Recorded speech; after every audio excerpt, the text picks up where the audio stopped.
लोकांसाठी केली त्याने जीवाची भी होळी.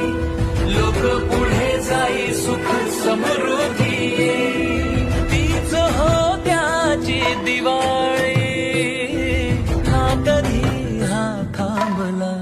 गडी एकटा निघाला